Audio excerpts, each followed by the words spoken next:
High everyone, welcome back to my channel. कसे आहात तुम्ही सगळे? तर आज मी सकाळी ॲक्च्युली आज ना संडे आहे, तर आजचा जो व्लॉग असणार आहे तो पूर्ण संडेच्या दिवसाचा असणार आहे.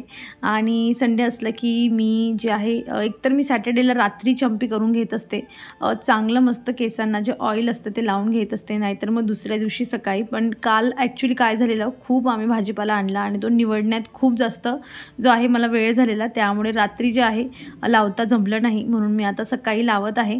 आणि मी जस्ट हे तुम्हाला यासाठी दाखवते की बघा, चंपी 1 मिनिटातही होत असते आणि वेळ दिला तर आपण 10 मिनिटे छान आरामात करू शकतो.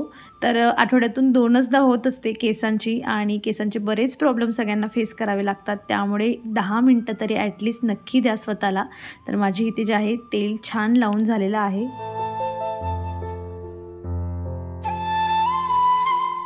मी किमान अर्धा तास तरी, म्हणजे असं सकाळी जर लावलं तेल केसांना तर अर्धा तास तरी ठेवते. आणि मी आली होती दूध तापवायला, म्हटलं तोवर दूध वगैरे तापवून घेऊया, आणि बघते तर 1 लिटर जे दूध आहे ते पूर्ण खराब झालेलं आहे, माहीत नाही. आणि आम्ही आताच नवीन दूधवाला शोधून काढलेला आणि त्याकडून हे दूध लावलेलं होतं, जो घरी येऊन देऊन जाणार होता. पण चला, जे होतं ना ते चांगल्यासाठीच होत असतं. जेव्हाही असं कधी दूध जर फ्रिक्वेंटली, म्हणजे परत जर लवकर पटापट फाटलं ना, म्हणजे काही दिवसांच्या आतच, तर मी वेगवेगळ्या रेसिपी बनवत असते. पण खूप दिवसानंतर जे आहे दूध खराब झालेलं आहे, म्हणून पिया आणि पियाच्या पप्पांना जो आहे अशा पद्धतीचा जो खवा किंवा तुम्ही त्याला जे आहे पेढा म्हणू शकतात, तर तो मी इथे बनवून त्यांना देणार आहे. त्यासाठी बघा, मी इथे जे होतं मोठ्या पातेलीत जे आहे, मोठ्या कढईत जे होतं ते दूध काढून घेतलं, आणि जेव्हा त्याचं पाणी वेगळं होऊन जातं ना, तेव्हा ते पाणी जे आहे ते काढून घ्यायचं. ही प्रोसेस तुम्ही स्किप करू शकतात, पण जर तुम्हाला गॅस वाचवायचा असेल तर असं पाणी काढून घ्या, जेणेकरून अगदी नंतर 5 मिनिटात जे आहे तुमचा हा जो खवा आहे तो पटापट पेढा बनून तयार होतो. आणि एवढ्या दुधासाठी, मी 1 लिटर दुधासाठी, बाकीचं तर त्याचं पाणी फेकलं गेलं, मी फक्त 3 चम्मच जी होती साखर यूज केलेली होती. आणि ही जी रेसिपी असते ही पियाला आणि तिच्या पप्पांना खूप जास्त आवडते, दोघेही खूप एन्जॉय करून खातात.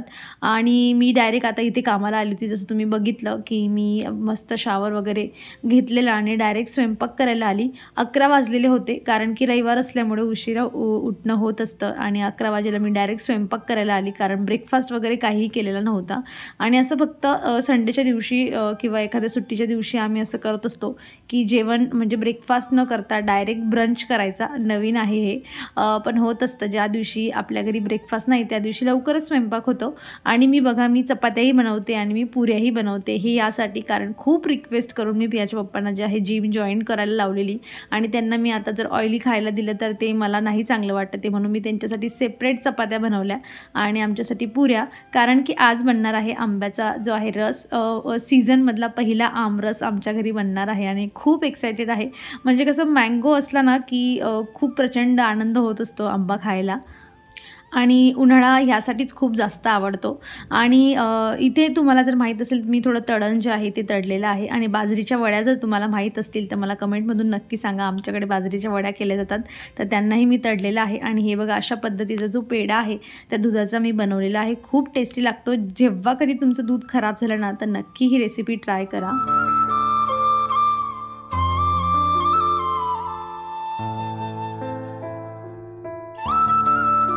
वांग्याची भाजी, पुरी, चपाती आणि तळण, आणि सोबत आंब्याचा रस, असा मस्त आज आमचा जेवणाचा बेत आहे.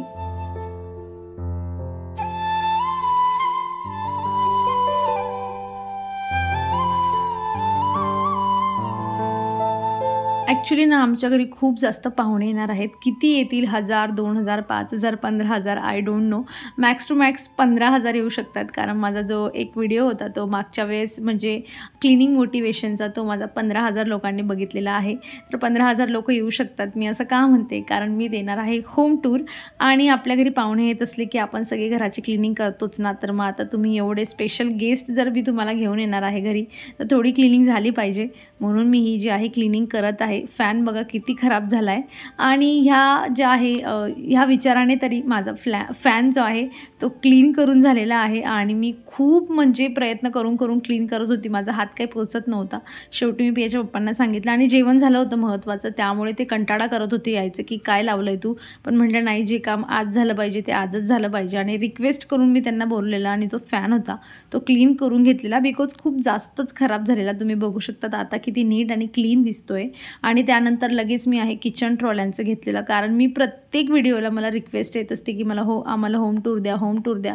आणि मला म्हणजे एवढं जास्त व्यवस्थित डेकोर वगैरे एवढं छान नाही आहे, म्हणून मला भीती वाटते द्यायला. पण मी फायनली डिसाईड केलं आहे आणि त्यासाठी तयारीही सुरुवात केलेली आहे क्लिनिंगची. आणि लवकरच म्हणजे हा व्हिडिओ आल्यानंतर याच्या पुढचा नेक्स्ट व्हिडिओ असणार आहे, त्या दिवशी मी तुम्हाला होम टूर फायनली जमलं तर देऊनच टाकते, नाही तर कसंही करून जे आहे ह्या आठवड्यात मला द्यायचंच आहे होम टूर. तर बघता बघता माझे किचन जे ट्रॉलीज होत्या त्याही मी बाहेरून क्लीन करून टाकलेलं आहे. बिकॉज जेव्हा असे कोणी पाहुणे अचानक येणारे असतात, आपण फक्त वरवरचं काम करत असतो आणि मी फक्त वरवरचं काम करत आहे. मी तुम्हाला बऱ्याच वेळा सांगत असते ना की आमच्याकडे एवढं हार्ड वॉटर आहे की तुम्हाला मी काय सांगू. आज मी तुम्हाला बघा एक्झाम्पलच देते की किती हार्ड वॉटर आमच्याकडे येत असतं. आणि एक्स्ट्राचे जे कामं याच्यामुळे वाढतात ना, त्या कामांची लिस्टच नाही आहे. म्हणजे इतके अनगिनत कामं फक्त ह्या पाण्यामुळे इतके फेस करावे लागतात. म्हणजे तुम्ही केसांचे हाल तर तुम्ही म्हणूच शकतात, शरीराचे हाल होत आहे. आपण कन्झ्युम करतोय बघा. हा जो टॅब आहे ना, नळ आम्ही बाहेरून म्हणजे असं बसवून घेतलेला आणि त्यामध्ये चांगले मोठे छिद्रे आहेत, तरीही एवढं तिथे क्षार जे आहेत जमा झालेले आहेत. आणि हे मी रोज काढते, कारण मी जर नाही काढलं ना तर तो फ्लो कमी येतो, त्यामुळे रोज क्लीन करते. रोज एवढे क्षार निघतात. आणि हा फक्त एकच नळ नाही, असे प्रत्येक नळातून येत असतात. प्रत्येक नळाच्या जाडीमध्ये एवढे क्षार अटकलेले असतात. पण काही करू शकत नाही. माहीत नाही आमच्याकडे कॉर्पोरेशनचं पाणी कधी येणार आहे. जेव्हा येईल तेव्हा मला असं वाटतं की माझे अर्धे कामं जे आहेत ते कंप्लीट म्हणजे कमी होऊन जातील माझे अर्धे कामं. आता होप सो लवकरात लवकर यावं. आणि जे आहे माझे इथले झाडं तुम्ही बघू शकतात, खूप छान. आणि मागच्या वेळेस मी तुम्हाला दाखवलेलं होतं की मनी प्लांट्स कट केलेलं, तर मी तुम्हाला दाखवते. एवढे छान त्यांना जे आहेत रूट्स आलेले आहेत. जवळजवळ 8 दिवस माझ्या मते झालेले असतील आणि 8 दिवसात बरीच छान जे आहे त्यांना म्हणजे त्यांचे रूट्स आलेले आहेत. तुम्ही इथे बघू शकतात. म्हणजे काचेच्या किंवा तुम्ही ट्रान्सपरंट जे असतात ना, किंवा आपलं बघा प्लास्टिकचाही कप मिळतो किंवा ग्लास मिळतो, त्यात जरी ठेवलं, काचेची बॉटल नसली तरी चालेल. म्हणजे जेव्हा त्यांना ब्राईट लाईट मिळते ना अशा पद्धतीने, तेव्हा त्यांची ग्रोथ जी असते ती फास्ट होऊन जाते.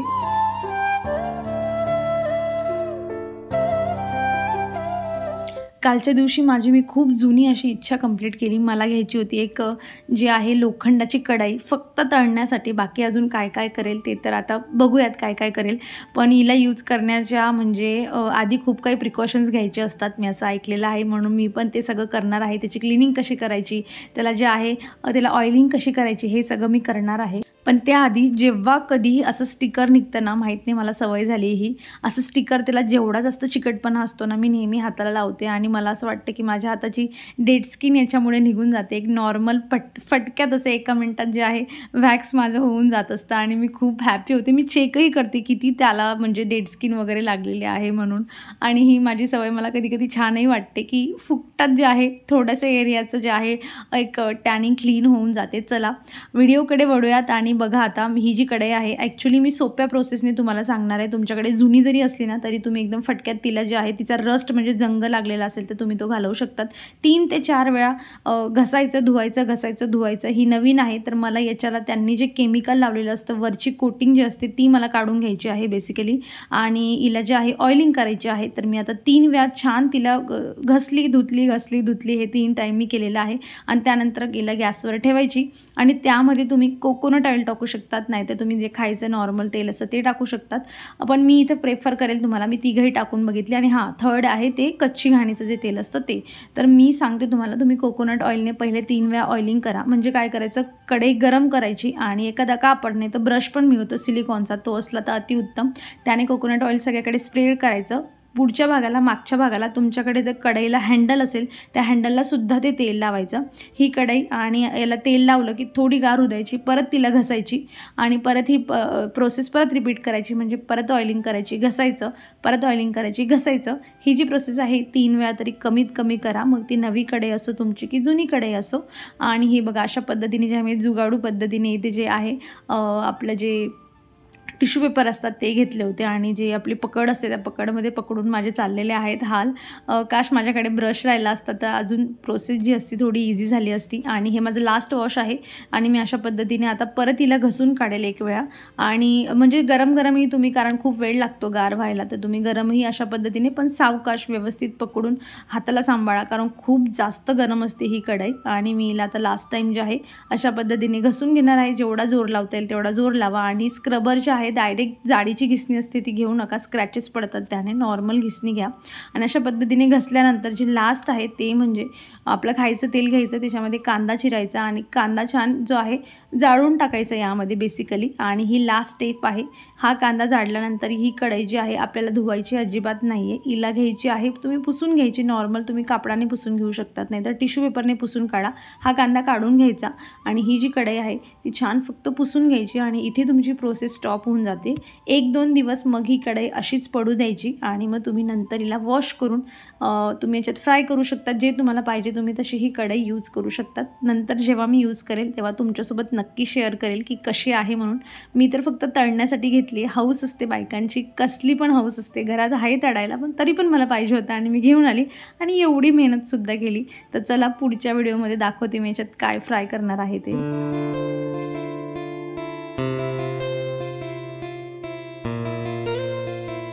मी आता अशी गोड आंबट मस्त कैरीची भाजी बनवणार आहे.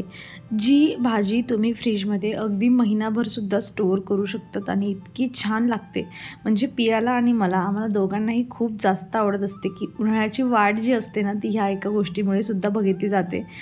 बिकॉज तसं तर कैरीचे भरपूर प्रकार आणि वेगवेगळे मुरंबा आहे ते भरपूर बनवलं जातं, पण कैरीची भाजी आम्ही न चुकता बनवत असतो. तर चला कशी बनवायची ते मी तुम्हाला आता सांगते.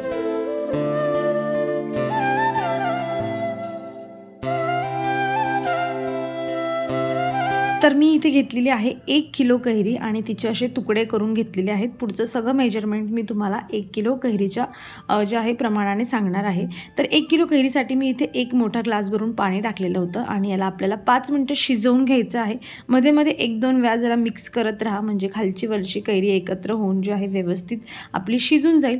साईडला तो गॅस माझा अजून चालूच आहे आणि मी साईड बाय साईड इथे जे आहे तडक्याचं प्रिपरेशन करत आहे. त्यासाठी मी एका छोट्या पॅनमध्ये कमीत कमी जे आहे तेल घेतलेलं आहे. आणि 2 गोष्टी महत्त्वाच्या, एक म्हणजे आपल्या इथे जे अख्खे धने असतात साबुत धने ते इथे घ्यायचे आहेत आणि बडीशोप घ्यायची आहे. यांना तेलामध्ये छान तडकू द्यायचं. यांचा जो अरोमा असतो तो तेलामध्ये गेला पाहिजे. मस्त असं स्मेल जेव्हा यायला लागला त्यानंतर आपल्याला याच्यामध्ये जे आहे मी इथे गॅस बंद केलेला आहे. पुढचे मसाले जळायला नको म्हणून थोडं मी हिंग घातलेलं आहे, जिऱ्याचं पावडर, धण्याचं पावडर आणि हळद आणि तुमच्या चवीनुसार जास्त तिखट पाहिजे असेल तर जास्त तिखट. मी इथे 1 चमचा तिखट घेतलेला आहे, एवढं पुरे होतं.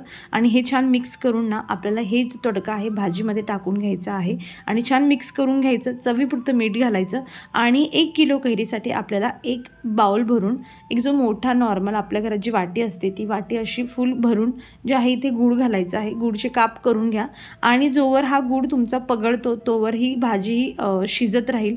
आणि अशा पद्धतीने जे आहे गूळ तुमचा पूर्ण पगळून झाला की 1 मिनिटानंतर ही भाजी बंद करून द्यायची आणि तुमची जी भाजी आहे तयार होऊन जाते. छान कैरीही शिजून जाते आणि इतकी छान गोड आंबट ही भाजी लागते. आणि तुम्ही हिला फ्रीजमध्ये 15 ते 30 दिवसापर्यंत बिनधास्तपणे स्टोअर करू शकतात. तर इथे आपली भाजी जी आहे ती मस्त रेडी झालेली आहे. नक्की ट्राय करा, खूप छान लागते. आवडला असेल हा व्हिडिओ, इथपर्यंत बघत असाल तर नक्की लाईक करा. चॅनलवर नवीन असाल तर प्लीज चॅनलला सबस्क्राईब करा, बेल आयकॉनला क्लिक करा.